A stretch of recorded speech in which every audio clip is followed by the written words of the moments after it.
எத்தனை பேர் எதிர்பார்ப்போடு வந்திருக்கிறீங்க? அம்மா எப்பவுமே சொல்லுவாங்க, எதிர்பார்ப்போடு இருக்கிறவர்களை ஆண்டவர் வெறுமையாக அனுப்புகிறதே அல்ல. ஹல்லேலூயா, ஹல்லேலூயா. இன்றைக்கும் நம்ம வேதத்தில் இருந்து சில காரியங்களை வாசித்து நம்ம தியானித்து நம்ம ஜெபிக்க போகிறோம். 1 கொரிந்தியர் 10ஆம் அதிகாரத்துக்கு நம்ம திருப்பிக் கொள்ளலாம். நம் வேதங்களை திறந்து 1 கொரிந்தியர் 10ஆம் அதிகாரம் 13ஆம் வசனம். 1 கொரிந்தியர் 10:13. மனுஷருக்கு நேரிடுகிற சோதனை அல்லாமல் வேறே சோதனை உங்களுக்கு நேரிடவில்லை. தேவன் உண்மையுள்ளவராய் இருக்கிறார். உங்கள் திராணிக்கு மேலாக நீங்கள் சோதிக்கப்படுவதற்கு அவர் இடம் கொடாமல் சோதனையை தாங்கத்தக்கதாக சோதனையோடு கூட அதற்கு தப்பித்துக் கொள்ளும்படியான போக்கையும் உண்டாக்குவார். நிறைய பேர் பேசிட்டே இருக்கிறீங்க. திரும்பவும் நம்ம இந்த வேதத்தை திறந்து எல்லாரும் ஆண்டவர் எனக்காக இந்த வார்த்தையை சொல்லுகிறார் என்ற ஒரு வாஞ்சையோடு விசுவாசத்தோடு உங்கள் வேதங்களை திறந்து அல்லது ஸ்கிரீன்ல போடும் பொழுது அந்த வார்த்தைகளை நீங்க பார்க்கும்படியாக மீண்டும் எல்லாரும் சத்தத்தை உயர்த்தி சேர்ந்து வாசிக்கலாமா? மனுஷருக்கு நேரிடுகிற சோதனையே அல்லாமல் வேறே சோதனை உங்களுக்கு நேரிடவில்லை. தேவன் உண்மையுள்ளவராய் இருக்கிறார். உங்கள் திராணிக்கு மேலாக நீங்கள் சோதிக்கப்படுகிறதற்கு அவர் இடம் கொடாமல் சோதனையை தாங்கத்தக்கதாக சோதனையோடு கூட அதற்கு தப்பித்துக் கொள்ளும்படியான போக்கையும் உண்டாக்குவார். ஹல்லேலூயா, ஹல்லேலூயா. இந்த வசனத்திலிருந்து 3 காரியங்களை நம்ம உணர்ந்து கொள்ளலாம். என்ன தெரியுமா? 1, சோதனை இல்லாத மனிதன் இல்லை. ஹல்லேலூயா. ஆண்டவர் சொன்னார், உலகத்தில் உபத்திரவம் உண்டு, ஆனாலும் திடன் கொள்ளுங்கள். இங்க நம்ம பார்க்கிறோம், தேவன் உண்மையுள்ளவராய் இருக்கிறார். ஹல்லேலூயா. அவர் உலகத்தை ஜெயித்தவராய் இருக்கிறார். அவர் நமக்கு வெற்றியை தருகிற தேவனாய் இருக்கிறார். முதலாவது நம்ம அறிந்து கொள்கிறது என்ன தெரியுமா? சோதனை இல்லாத மனுஷன் இல்லை. 2வது என்ன தெரியுமா? அவர் திராணிக்கு மேலாக நம்மை சோதிக்க மாட்டார். ஹல்லேலூயா. நம் திராணிக்கு மேலாக அவர் சோதிக்க மாட்டார். சில நேரம் நம்முடைய திராணி என்ன நமக்கு தெரியாது, ஆனா ஆண்டவருக்கு தெரியும். இதுக்கும் மேலே ஆண்டவரே அப்படி நம்ம யோசிப்போம். ஆனா எல்லாவற்றுக்கும் ஒரு முடிவு வைத்திருக்கிறார். ஹல்லேலூயா. ஒரு கடலுக்கே இம்மட்டும் வா, மிஞ்சி வராதே என்று ஒரு எல்லையை குறித்தவர் நம் பாடுகளுக்கும் ஒரு எல்லையை வைத்திருக்கிறார். ஹல்லேலூயா. இஸ்ரவேல் ஜனங்களை வனாந்திரம் வழியாய் நடத்தினார். வனாந்திரமே அவங்க வாழ்க்கையாய் மாறவில்லை. ஹல்லேலூயா. ஒரு வனாந்திரத்துக்கு அப்புறம் ஒரு அருமையான ஆசீர்வாதமான ஒரு வாழ்க்கை அவர்களுக்கு கொடுத்தார். அவன் தன் திராட்சை தோட்டத்தின் நிழலில் அவன் உட்கார்ந்து சுகமாய் தங்கியிருந்தான் என்று வேதம் சொல்லுகிறது. 3வதாக நமக்கு இந்த வசனத்திலிருந்து என்ன கற்றுக்கொள்கிறோம் தெரியுமா? எல்லா பிரச்சனைகளுக்கும் ஒரு போக்கு உண்டு. ஹல்லேலூயா. எல்லாரும் சொல்லலாமா? எல்லா பிரச்சனைக்கும் ஒரு போக்கு உண்டு. இந்த பிரச்சனைக்கு முடிவே இல்லை, இந்த பிரச்சனைக்கு ஆன்சரே இல்லை, இந்த பிரச்சனைக்கு ஒரு சொல்யூஷனே இல்லை அப்படிங்கிற பிரச்சனையே இல்லை. ஹல்லேலூயா. நான் சொல்லலை, வேதம் சொல்லுகிறது. ஹல்லேலூயா. நீங்கள் தப்பிக்கொள்ளும்படியான போக்கையும் உண்டாக்குகிறார். ஹல்லேலூயா, ஹல்லேலூயா. இந்த பிரச்சனைக்கு முடிவில்லையா? என்னுடைய கண்ணீருக்கு முடிவில்லையா? இந்த நிந்தைக்கு முடிவில்லையா? இந்த போராட்டங்களுக்கு, இந்த என்னுடைய பண நெருக்கடிக்கு முடிவில்லையா? சில பேர் சொல்லுவாங்க, நான் பிறந்ததுலேருந்து கஷ்டப்படுறேன், இன்னும் கஷ்டப்பட்டு கொண்டே இருக்கிறேன். ஒரு சகோதரி குறித்து நான் கேள்விப்பட்டேன். அம்மா அடிக்கடி சொல்லுவாங்க, நம்முடைய கூட்டங்களில் நம்முடைய ப்ரேயருக்கு அடிக்கடி வருகிற பெண், அந்த பெண் எப்பொழுதும் சோகமாகவே இருப்பாளாம். பாருங்க. அப்போ ஒரு முறை எங்கள் அம்மா அந்த சகோதரி இடத்துல விசாரிக்கும் பொழுது, ஏன் சோகமாக இருக்கிற, உனக்கு என்ன பிரச்சனை சொல்லுமா அப்படின்னு சொல்லும் பொழுது அந்த சகோதரி என்ன சொன்னாங்க தெரியுமா? நான் சிரிச்சதே இல்லை ஆண்டி, இது வரைக்கும் நான் சின்ன வயசுலேருந்து நான் இப்போ வரைக்கும் எதை குறித்தும் நான் சந்தோஷப்பட்டதே இல்லை. என் வாழ்க்கை அப்படியே சோகத்திலே இருக்குது, துக்கத்திலே இருக்குது. எல்லாரும் சிரிப்பாங்க, ஆனால் எனக்கு சிரிக்கவே வராது. அவ்வளோ துக்கம். என் வாழ்க்கை மாறுமா? நீங்கள் நம்ப மாட்டீங்க, அவங்க வாழ்க்கை மாறினது. ஹல்லேலூயா, ஹல்லேலூயா. ஒருவேளை நீங்கள் அப்படி சொல்லலாம், எப்போ பார்த்தாலும் பண நெருக்கடியாக இருக்குது, எப்போ பார்த்தாலும் ஒரு கஷ்டமாக இருக்குது, எப்பொழுதுமே இதுதானா வாழ்க்கை, இதுதான் வாழ்க்கையா? ஆண்டவர் சொல்லுகிறார், போக்கை உண்டாக்குவார். ஹalleluya. இன்றைக்கு நிறைய நேரங்கள்ல சில காரியங்கள் நம்ம தேடுவோம் பாருங்க. ஃபோன் தேடுவோம், கண்ணாடியை தேடுவோம், அது நம்ம கண்கள்லே இருக்கும். ஆனா நம்ம தேடிக்கொண்டே இருப்போம். ஏன்னா டென்ஷன், ஐயோ எங்க போச்சுன்னு தெரியலையே. நிதானமா உட்கார்ந்து யோசிப்பதற்கு கூட முடியாம அவ்வளோ பாரங்கள் நிறைந்து நம்ம தேடும் பொழுது பாருங்க, கடைசியில் ஐயோ கையில தான் வச்சிருக்கேன், இங்கதான் இருக்கு அப்படின்னு சொல்லுகிறது போல இருக்கும். இன்றைக்கும் ஆண்டவர் நிறைய போக்குகளை, நிறைய சொல்யூஷனை நமக்கு வேதத்துல வைத்திருக்கிறார். ஆனா நம்ம எல்லாரும் அதை விட்டுட்டு உலகத்துல யாராவது நமக்கு உதவி செய்வாங்களா, இதுக்கு யாராவது ஒரு பதில் கொடுப்பாங்களா, இந்த விஷயத்துல யாராவது எனக்கு ஒரு நன்மையான ஒரு காரியங்களை செய்ய மாட்டாங்களா, இந்த விஷயத்துல என்னை யாராவது கைட் பண்ண மாட்டாங்களான்னு மனிதர்களை தேடி நம்ம அலைந்த நாட்கள் போதும். வேதம் சொல்லுகிறது, அவர் தப்பிக்கொள்ளும்படியான போக்கை உண்டாக்குவார். ஹalleluya, ஹalleluya. நமக்கு போக்கு யாரிடத்துல தெரியுமா இருக்கு? கர்த்தரிடத்தில் தான் இருக்கு. நமக்கு பதில் யாரிடத்துல இருக்கு தெரியுமா? கர்த்தரிடத்துல தான் இருக்கு. நமக்கு நம் ஜெபங்களுக்கு பதில் தருகிறவர் அவர். ஹalleluya. நம் கண்ணீரை காண்கிறார். கண்ணீரை மட்டும் இல்ல, எனக்கு ரொம்ப பிடித்த ஒரு வசனம், இஸ்ரவேல் ஜனங்களை பார்த்து ஆண்டவர் சொன்னார், நீங்கள் விடுகிற பெருமூச்சை கண்டேன். ஹalleluya, ஹalleluya. அது ஒரு வார்த்தை கூட இல்லை, இல்லையா? ஒரு வார்த்தை கூட இல்லை, கண்ணீர் கூட இல்லை, பெருமூச்சு அப்படின்னு நம்ம சொல்லுகிற அதை கூட அவர் பார்த்து கொண்டு இருக்கிறார். ஹalleluya. அப்படியே விட்டு விட்டாரா? அப்படியே அடிமைகளா இருங்க, நீங்க சொல்ற பேச்சை கேட்கலல்ல, நீங்க அப்படியே அழிஞ்சு போயிருங்கன்னு விட்டு விட்டாரா? இல்ல, ஒரு போக்கை உண்டாக்கினார். ஹalleluya, ஹalleluya. ஆசீர்வாதமான தேசத்துக்குள்ளாக அவர்களை கொண்டு வந்தார். இன்றைக்கும் நமக்கு ஒரு போக்கை அவர் உண்டாக்குவார். ஹalleluya. வேதத்தை திறந்து நம்ம வாசிக்கலாம். நெகேமியா 4ஆம் அதிகாரம் 1-3 வசனங்களை நம்ம வாசிக்கலாமா? நெகேமியா 4ஆம் அதிகாரம் 1-3 வசனங்கள். நாங்கள் அலங்கத்தை கட்டுகிற செய்தியை சன்பல்லாத் கேட்டபோது அவன் கோபித்து எரிச்சல் அடைந்து யூதாவை சக்கந்தம் பண்ணி, அந்த அற்பமான யூதர் செய்கிறது என்ன? அவர்களுக்கு இடம் கொடுக்கப்படுமோ? பலியிடுவார்களோ? ஒரு நாளிலே முடித்து போடுவார்களோ? சுட்டெரித்து போடப்பட்டு மண்மேடுகளான கற்களுக்கு உயிர் கொடுப்பார்களோ என்று தன் சகோதரருக்கும் சமாரியாவின் சேனைக்கு முன்பாக சொன்னான்.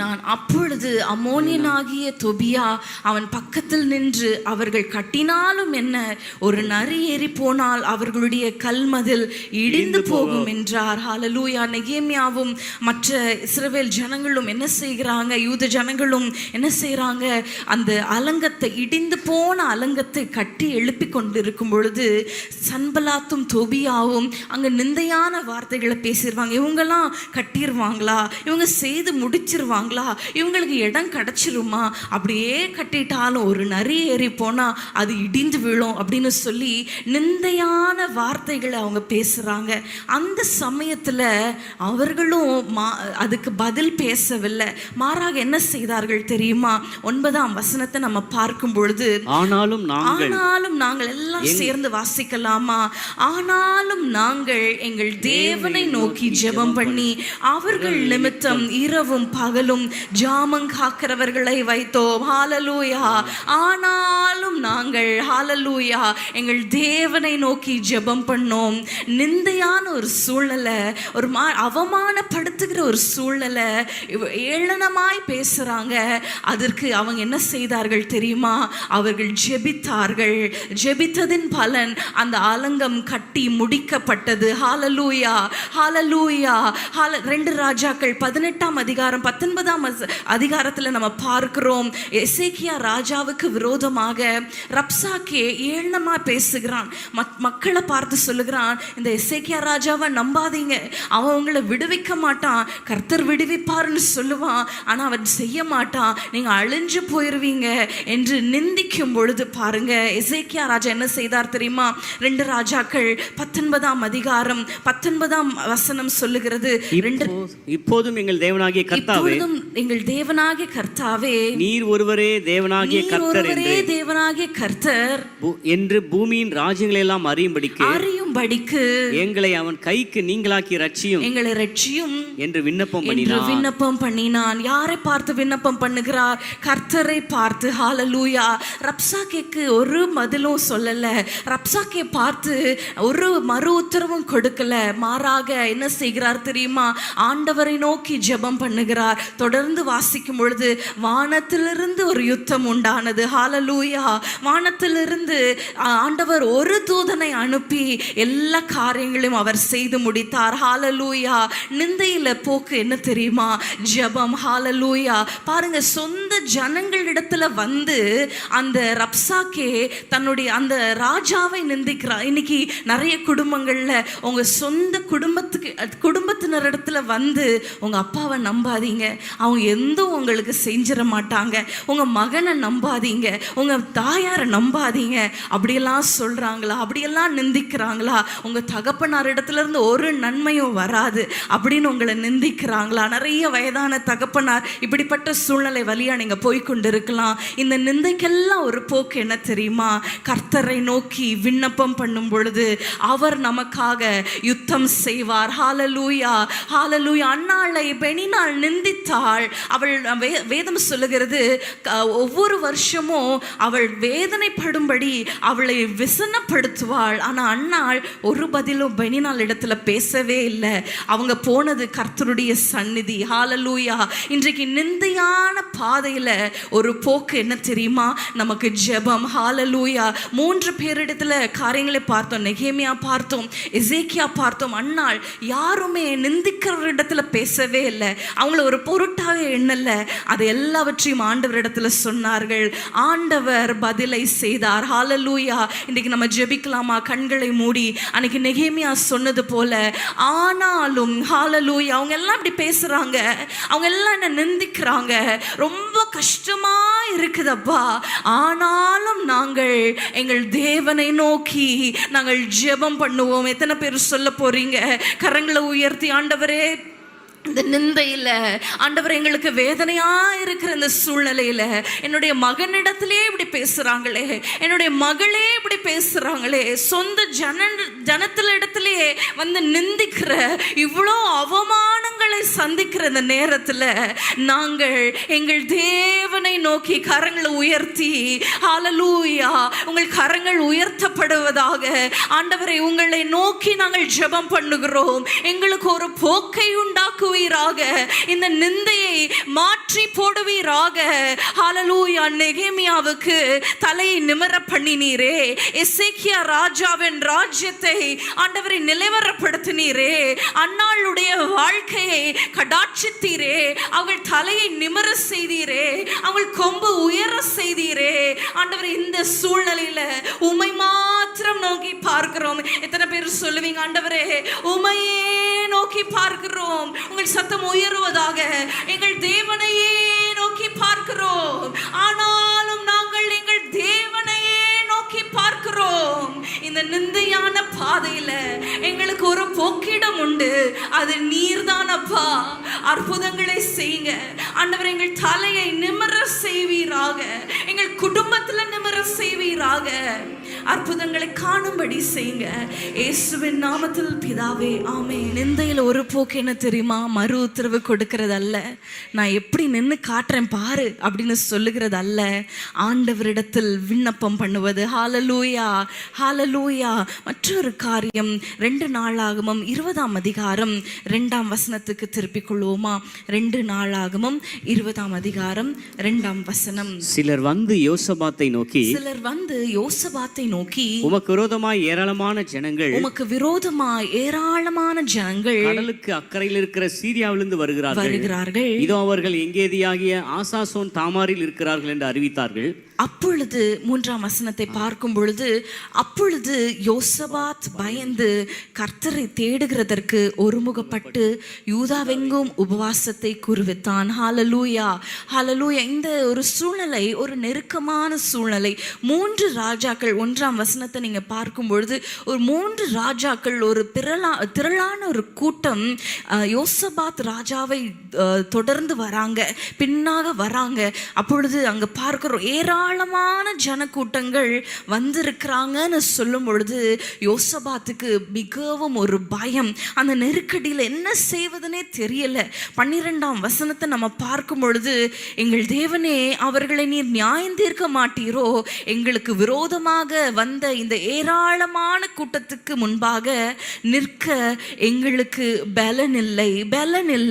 சில நேரத்தில் பலன் இல்லாமல் போகிற சூழ்நிலைகள், நெருக்கம் வரும் பொழுது, சில பண நெருக்கடிகள் வரும் பொழுது, பொருளாதாரத்தில் நலிவடைந்து சில நேரம் போகிற சூழ்நிலைகள், சில நேரத்தில் இருதயத்தில் தைரியம் இல்லாமல் போகிற சூழ்நிலையில் நம்ம பலனற்று போகிற சூழ்நிலைகள், சில நேரத்தில் சரீரத்தில் பலன் இல்லாமல் போகிற சூழ்நிலைகள். அங்கே பார்க்கிறோம், நாங்கள் செய்ய வேண்டியது இன்னதென்று எங்களுக்கு தெரியவில்லை. யோசபாத் சொல்ற, என்ன செய்யறதுனே தெரியல, எங்களுக்கு நிற்க பலன் இல்லை, இவ்வளோ ஜனல் கூட்டங்களை எதிர்த்து நாங்கள் போராடுறதற்கு எங்களுக்கு பலன் இல்லைன்னு சொல்லும் பொழுது ஆண்டவர் சொன்னார், ஹalleluya, இந்த யுத்தம் உங்களுடையது இல்லை, கர்த்தருடையது என்று சொல்லும் பொழுது யோசபாத் என்ன செய்தார் தெரியுமா? 21ஆம் வசனத்தை நம்ம பார்க்கும் பொழுது, கர்த்தரை துதியுங்கள், அவர் கிருபை என்றும் உள்ளது என்று கர்த்தரை பாடவும் பாடகரை நிறுத்தினான். ஹalleluya, ஹalleluya, ஹalleluya. பாடகரை நிறுத்தும் பொழுது என்னாச்சு தெரியுமா? 22ஆம் வசனத்தை நம்ம பார்க்கும் பொழுது, அவர்கள் பாடி துதி செய்ய தொடங்கின போது, 22ஆம் வசனத்தை நீங்க பாருங்க ஸ்கிரீன்ல. அவர்கள் பாடி துதி செய்ய தொடங்கின போது, யூதாவுக்கு விரோதமாக வந்து பதிவிருந்த அம்மோன் புத்திரரையும் மோவாபியரும் சேர்மலை தேசத்தாரையும் ஒருவருக்கு விரோதமாய் ஒருவரை கர்த்தர் எழும்ப பண்ணினதினால் அவர்கள் வெட்டுண்டு விழுந்தார்கள். ஹalleluya, ஹalleluya. திரளான கூட்டம் நெருக்கி வருகிறது.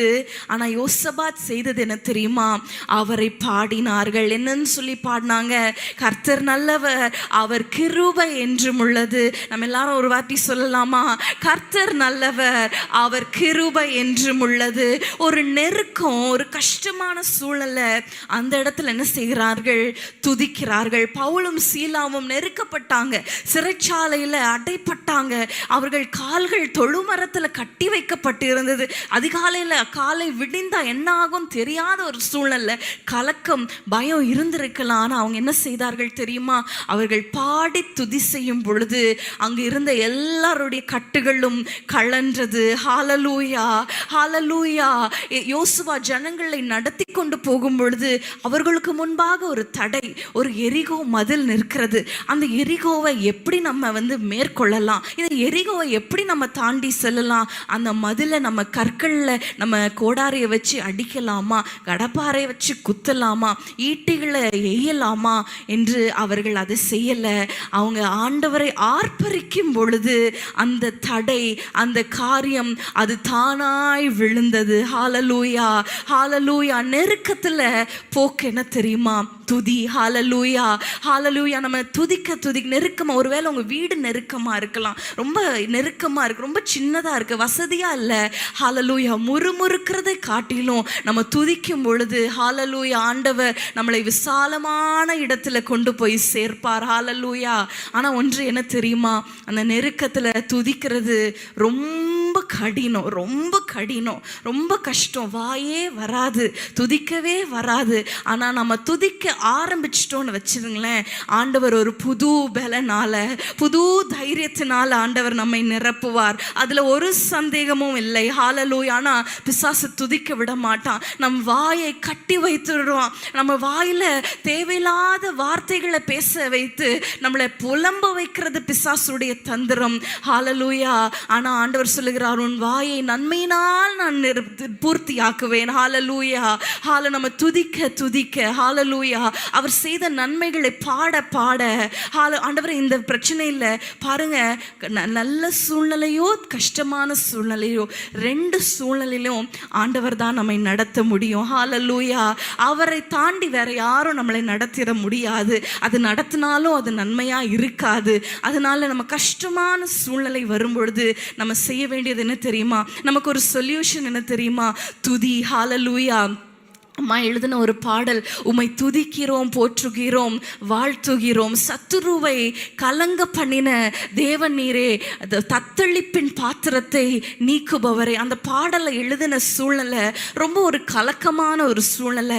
என்ன இப்படி குடும்பத்தில் சில காரியங்களை நினைத்து ரொம்ப அவங்க வேதனைப்படும் பொழுது, சில கலக்கங்கள் அவங்கள சூழ்ந்து கொள்ளும் பொழுது ஆண்டவர் சொன்னாராம், நீ துதி என்று சொல்லும் பொழுது அதிகாலையில் ஆண்டவரே நான் துதிக்கிறேன் சொல்லி இந்த பாடல் ஆண்டவர் அவர்களுக்கு கொடுத்திருக்கிறார். ஹalleluya.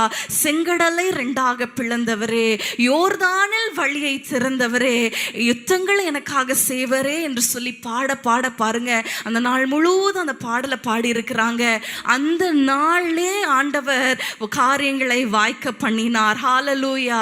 அந்த பாடலை எல்லாரும் சேர்ந்து நம்ம பாட போறோம். ஒருவேளை பாட முடியாம, ஒருவேளை ரொம்ப நெருக்கத்துல, ரொம்ப கஷ்டத்துல, இந்த நாள் ரொம்ப கண்டிதமும் நெருக்கமான நாள், பிள்ளை பேரு நெருங்கி இருக்கிறது, பெறவோ பலன் இல்லை என்று சொல்லத்தக்கதாக அவ்வளோ பலன் இல்லாம ரொம்ப கலக்கத்தோடு நீங்க வந்திருக்கலாம். ஆனா நீங்க இந்த பாடலை பாடும் பொழுது ஒரு புது பலன் உங்களை நிரப்பும். ஹalleluya.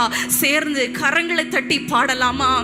செங்கடலை 2ஆக பிளந்தவரே, யோர்தானில் வழியை திறந்தவரே, செங்கடலை 2ஆக பிளந்தவரே, யோர்தானில் வழியை திறந்தவரே, எரிகோவை தகர்த்திடும் நல்ல தேவனே, எரிகோவை தகர்த்திடும் நல்ல தேவனே, நன்மையும் கிருபையும் நம்மை தொடரும், நன்மையும் கிருபையும் என்னை தொடரும், உம்மை துதிக்கின்றோம், போற்றுகின்றோம், வாழ்த்துகின்றோம், நல்ல தேவனே என்றும் வணங்கிடுவோம், உம்மை துதிக்கிறோம், போற்றுகின்றோம், வாழ்த்துகிறோம், நல்ல தேவன் நீரே என்றும் வணங்கிடுவோம், உம்மை கலங்க பண்ணும் தேவன் நீரே, தத்தளிப்பின் பாத்திரத்தை நீக்குபவரே, சத்துருவை கலங்க பண்ணும் தேவன் நீரே,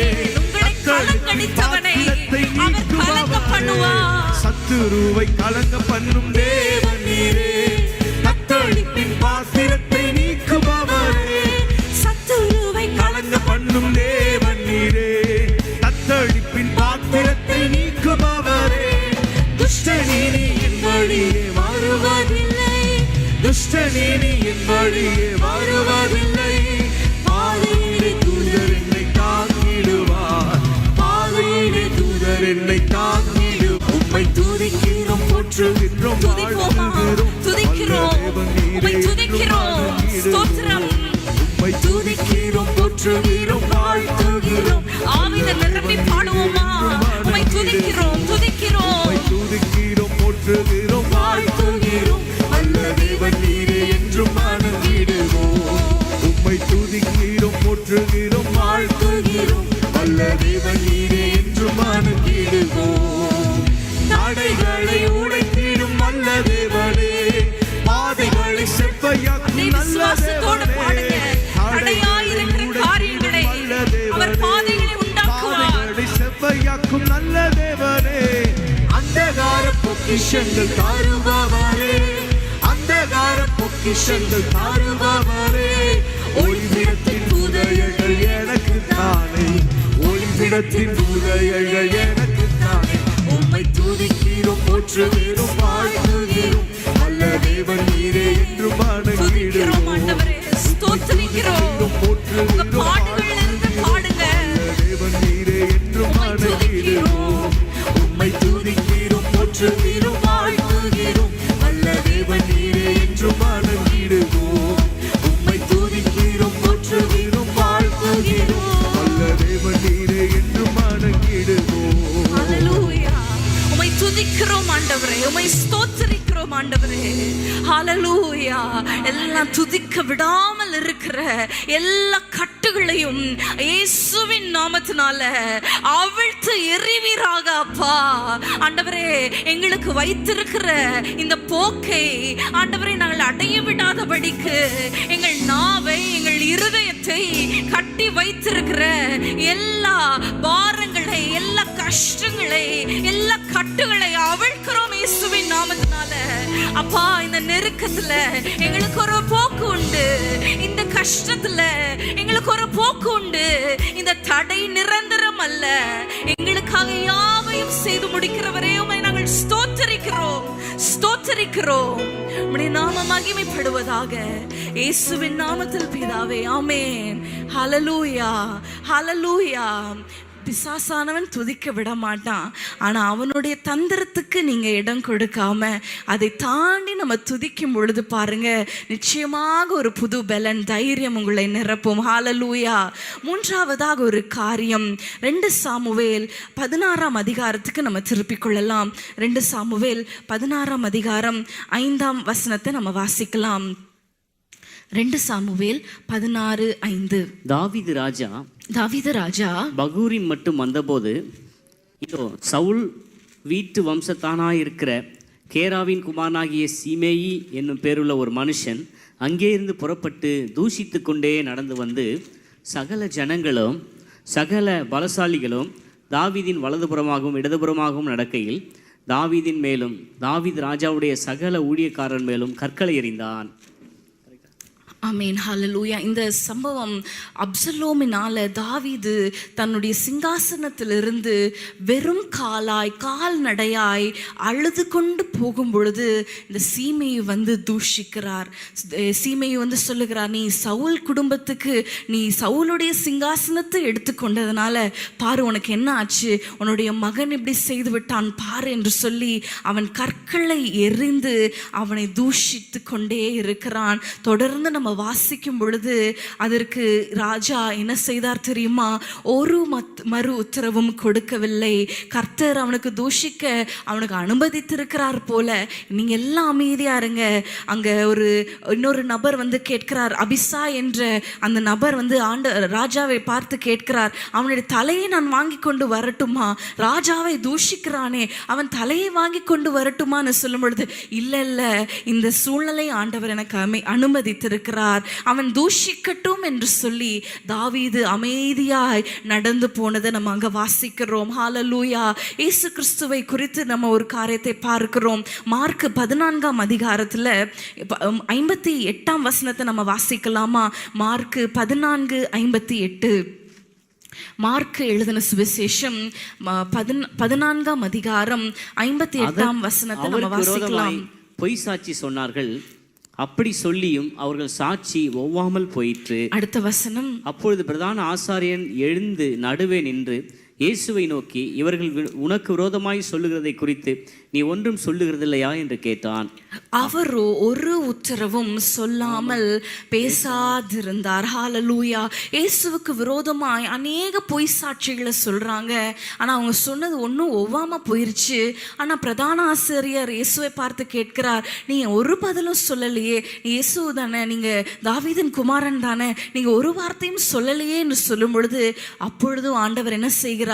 அமைதியா இருக்கிறார். ஹalleluya. முன்பதாக நம்ம பார்த்தோம், அன்னாளுடைய வாழ்க்கையில தூஷணம் வரும் பொழுது, व्यसனப்படுத்தும் பொழுது அன்னாள் எதுவுமே செய்யல, ஆண்டவர் சமூகத்துக்கு போனாங்க. தூஷணமான வார்த்தை வரும் பொழுது பாருங்க, தாவீதுக்கு விரோதமாக தூஷணம், இயேசுவுக்கு விரோதமாகவே தூஷணம் வந்தது. அதுல என்ன போக்கு தெரியுமா? சில நேரத்துல சொல்யூஷன் அதை செய்யறதும் இது செய்யறதும் கிடையாது. சில நேரத்துல நமக்கு சொல்யூஷன் நம்ம அமைதியா இருப்பது தான். ஹalleluya, ஹalleluya. நம்ம ஒரு மறு உத்தரவும் கொடுக்கல என்றாலே அந்த பிரச்சனைகள் எல்லாம் மாறி போயிடும். ஹalleluya, ஹalleluya.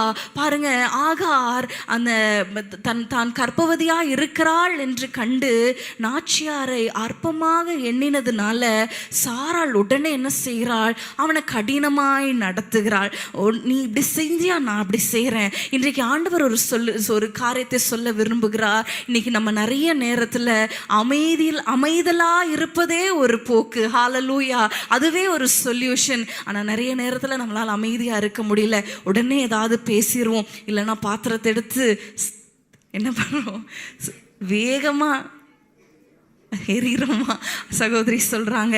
அதை போல சில செயல்கள், வாயினால பேசலைனாலும் சில செயல்கள், சில நேரத்தில் பேசாம யாராவது ஒரு கேள்வி, கணவர் ஒரு கேள்வியோ பிள்ளைகளோ பெற்றோரோ கேட்டா அதுக்கு பதிலே சொல்லாம உருன்னு சுத்தி கொண்டு இருக்கிறது, அதை ஆண்டவர் விரும்பல. சில பிரச்சனைகளுக்கு சொல்யூஷன் என்ன தெரியுமா? நம்ம அமைதலா இருப்பது. ஹalleluya. ஒரு அருமையான வசனத்தை நான் வாசித்தேன், அதை மாத்திரம் வாசித்து விட்டு நம்ம ஜெபிக்கலாம். ஏசாயா 30ஆம் அதிகாரத்துக்கு நம்ம திருப்பிக் கொள்ளலாம். ஏசாயா 30ஆம் அதிகாரம் 15 மற்றும் 16ஆம் வசனங்களை நம்ம வாசிக்கலாம். 15ஆம் வசனத்தை நான் வாசிக்கிறேன். ஏசாயா 30:15. நீங்கள் மனம் திரும்பி அமர்ந்திருந்தால் ரட்சிக்கப்படுவீர்கள், அமெரிக்கையும் நம்பிக்கையுமே உங்கள் பலனாயிருக்கும் என்று இஸ்ரவேலின் பரிசுத்தராகிய கர்த்தராகிய தேவன் சொல்லுகிறார். ஹalleluya. நீங்கள் அமர்ந்திருந்தால் ரட்சிக்கப்படுவீங்க. உங்களுக்கு பலன் என்ன தெரியுமா? அமெரிக்கைன்னு சொல்லும் பொழுது குவைட்னஸ், அமைதியா இருக்கிறதே உங்க பலன் என்று ஆண்டவர் சொல்லுகிறார். அது பாருங்க தொடர்ந்து, நீங்களோ அப்படி செய்ய மனதாயிராமல் 16ஆம் வசனம், அப்படி அல்ல, குதிரைகளின் மேல் ஓடி போவோம் என்கிறீர்கள், அப்படியே ஓடி போவீர்கள். வேகமான வாகனங்களின் மேல் ஏறி போவோம் என்கிறீர்கள், அப்படியே உங்களை துரத்துவார்கள், வேகமாய் துரத்துவார்கள். ஆண்டவர் சொல்றார், அமைதியா இருங்க, கொஞ்சம் அமைதியா இருங்க, அதுவே உங்களுக்கு பலனா இருக்கும் ஆண்டவர் சொல்லுகிறார். ஆனா அந்த இஸ்ரவேல் ஜனங்களுக்கு இல்ல, நாங்க குதிரையின் மேல போவோம், வாகனங்கள் மேல போவோம், அதை செய்வோம், இதை செய்வோம், இந்த காரியத்துல நாங்க துரிதமா இதை செஞ்சிருவோம். இல்ல, நம்முடைய பலன் எதுல தெரியுமா இருக்கு? அமைதலா இருப்பதில்ல. ஹalleluya. அமைதலா இருந்தா மூடனும் ஞானியாக எண்ணப்படுவான் என்று வேதம் சொல்லுகிறது. சில பிரச்சனையில நமக்கு போக்கு என்ன தெரியுமா? அமைதலா இருப்பது. இன்னைக்கு நிறைய நேரங்கள் நம்ம அமைதியால இருக்க முடியல, மறு உத்தரவு சொல்லாமல் இருக்க முடியல. மறு உத்தரவு கோபத்தை பிறப்பிக்கும் என்று வேதம் சொல்லுகிறது. இந்த காரியத்துக்காக நம்ம ஜெபிக்கலாமா? ஆண்டவர் சொல்லி இருக்கிறார், அமெரிக்கையே உங்கள் பலன். ஹalleluya. நமக்கு ஒரு சொல்யூஷன் இருக்கு. அது என்ன தெரியுமா? அமைதலா இருக்கிறது. கோபமா அமைதலா இல்ல, வீம்புக்குன்னு அமைதலா இல்ல. ஹalleluya. ஆண்டவரை நான் நம்பி இருக்கிறேன், நான் அமைதலா இருக்கிறேன். ஹalleluya. நம்ம இந்த காரியத்துக்காக ஜெபிக்கலாமா? அநேக நேரங்கள்ல அமைதலா இருக்க முடியல, ஆண்டவரை நம்பி அமர்ந்திருக்க முடியல. ஹalleluya. சும்மா இருக்க முடியல.